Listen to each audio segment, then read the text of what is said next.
سب نمازیں خصوصاً بیچ کی نماز یعنی نماز عصر پورے اہتمام کے ساتھ ادا کرتے رہو اور اللہ کے آگے ادب سے کھڑے رہا کرو. پھر اگر تم خوف کی حالت میں ہو تو پیادے یا سوار جس حال میں ہو نماز پڑھ لو. پھر جب امن و اطمینان ہو جائے تو جس طریق سے اللہ نے تم کو سکھایا ہے جو تم پہلے نہیں جانتے تھے اللہ کو یاد کرو.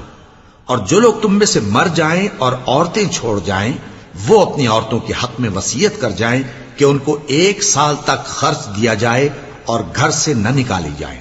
ہاں اگر وہ خود گھر سے چلی جائیں اور اپنے حق میں پسندیدہ کام یعنی نکاح کر لیں تو تم پر کچھ گناہ نہیں. اور اللہ زبردست ہے، حکمت والا ہے.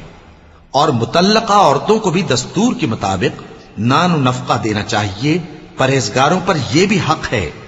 اسی طرح اللہ اپنے احکام تمہارے لیے بیان فرماتا ہے تاکہ